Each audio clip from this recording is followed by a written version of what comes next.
Hello student, आप सभी कैसे हैं। आप सभी का स्वागत है हमारे चैनल ब्रिजेंट क्लासेज में, जहां पे आज हम एक ऐसे महत्वपूर्ण टॉपिक के बारे में बात करने जा रहे हैं जो सभी क्लास 6, 7, 8, 9, 10 सभी के लिए महत्वपूर्ण है, और वो टॉपिक है परिमेय संख्याएं। आज हम इस वीडियो में जानेंगे कि परिमेय संख्याएं किसे कहते हैं, ठीक है, और कौन कौन परिमेय संख्याएं होती हैं। तो चलिए शुरुआत करते हैं परिमेय संख्याएं। तो पहले हम इसका डिफिनेशन देखेंगे कि परिमेय संख्याएं किसे कहते हैं। तो ऐसी संख्याएं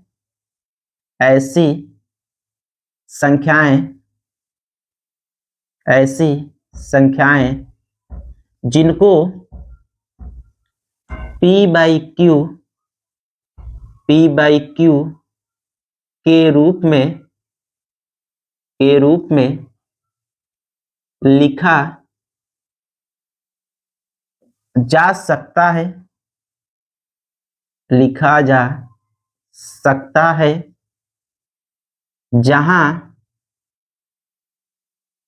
लिखा जा सकता है,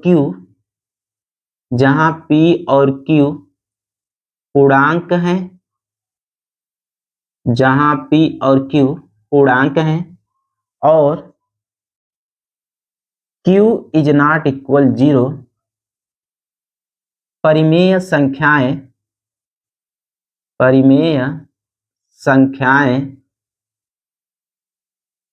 कहलाती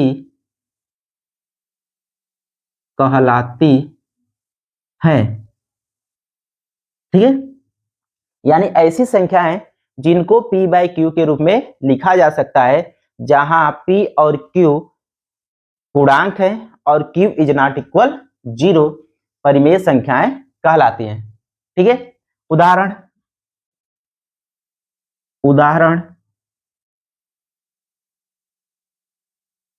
3/4, 7/8, -6/11, 7/-15, 8/17, -9/-16 इत्यादि, ठीक है। तो ये सभी क्या है, परिमेय संख्याएं हैं, क्योंकि इन्हें क्या किया गया है, P/Q के रूप में लिखा गया है, ठीक है। तो ये सभी क्या है, परिमेय संख्याएं हैं, ठीक है। यहाँ पे कुछ नोट पॉइंट है, उसे भी आप याद रखिएगा। क्या नोट पॉइंट है?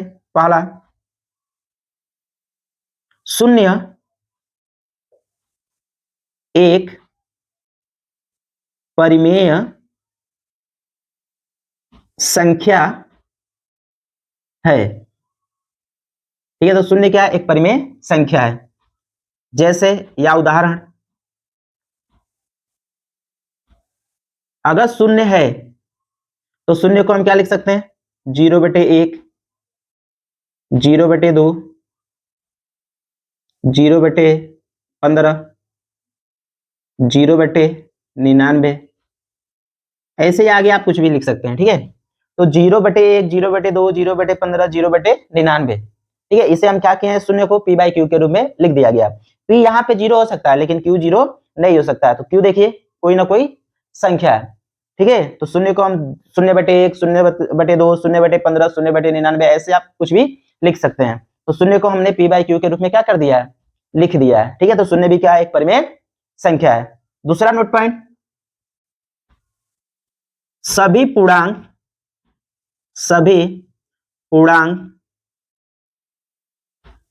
परिमेय संख्याएं होती हैं, यानी जितनी भी पूर्णांक हैं वो सभी क्या होते हैं, परिमेय संख्याएं होती हैं। उदाहरण, जैसे या उदाहरण 3 है, ठीक है। तो 3 को हम P/Q के रूप में अगर डिनोट करेंगे तो क्या लिख सकते हैं, 3/1। यहाँ पे P क्या है, 3 है, और Q क्या है, 1 है। ऐसे -9 है, तो इसे क्या लिख सकते हैं, -9/1 लिख सकते हैं, ठीक है। तो जितने भी पूर्णांक हैं वो सभी क्या होती हैं, परिमेय संख्याएं होती हैं, क्योंकि उन्हें भी हम क्या कर सकते हैं, P/Q के रूप में लिख सकते हैं, और उसका Q हमेशा क्या होगा, 1 होगा, ठीक है। Q हमेशा क्या होगा, 1 होगा। ये दूसरा नोट पॉइंट हुआ। उसके बाद तीसरा नोट पॉइंट, यदि कोई वर्ग संख्या, यदि कोई वर्ग संख्या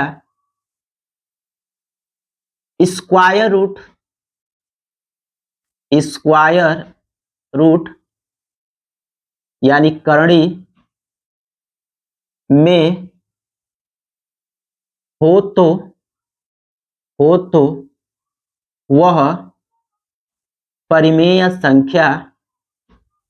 वह परिमेय संख्या होती है। ठीक है, तो ये तीसरा नोट पॉइंट है कि यदि कोई वर्ग संख्या स्क्वायर रूट में हो तो वह परिमेय संख्या होती है। ठीक है, उदाहरण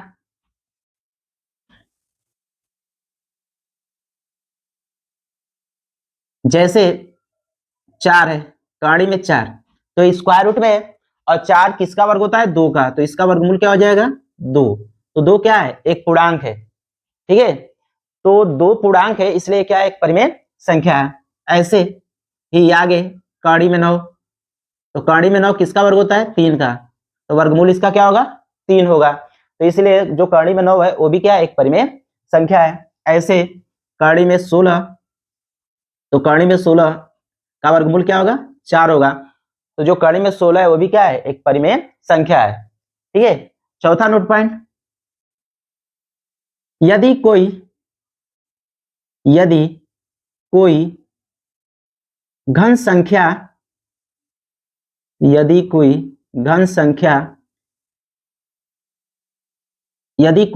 घन संख्या क्यूब रूट और क्यूब रूट को कैसे हम डिनोट करते हैं? यहाँ पे 3 लिखते हैं और रूट में हो तो वह परिमेय संख्या होती है। ठीक है, तो यदि कोई घन संख्या क्यूब रूट में हो तो वह क्या होती है? परिमेय संख्या होती है। जैसे या उदाहरण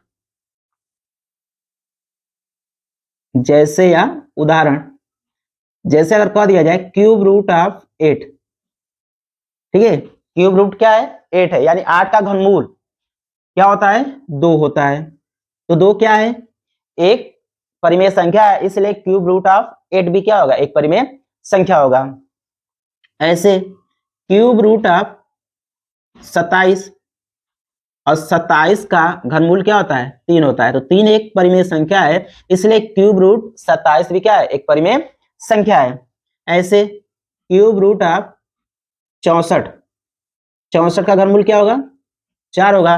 तो 4 एक परिमेय संख्या है, इसलिए जो क्यूब रूट 64 है वो भी क्या है? एक परिमेय संख्या है। तो कोई भी घन संख्या अगर क्यूब रूट में है तो हमेशा क्या होती है? परिमेय संख्या होती है। अगला 5वां नोट पॉइंट, दो परिमेय संख्याओं के बीच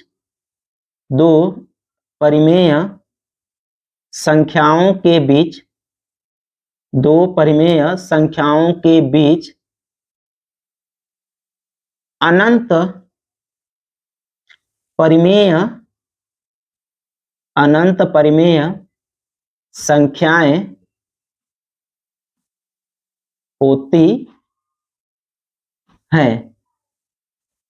ठीक है, तो ये याद रखिएगा कि दो परिमेय संख्याओं के बीच अनंत परिमेय संख्याएं होती हैं। ठीक है, तो ये याद रखिएगा क्योंकि एग्जाम में बार बार पूछता है कि दो परिमेय संख्याओं के बीच कितनी परिमेय संख्याएं होती हैं।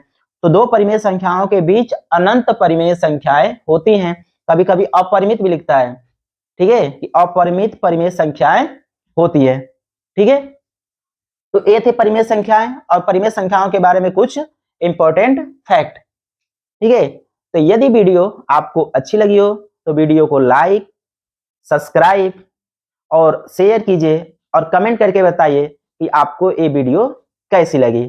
Thank you all of you.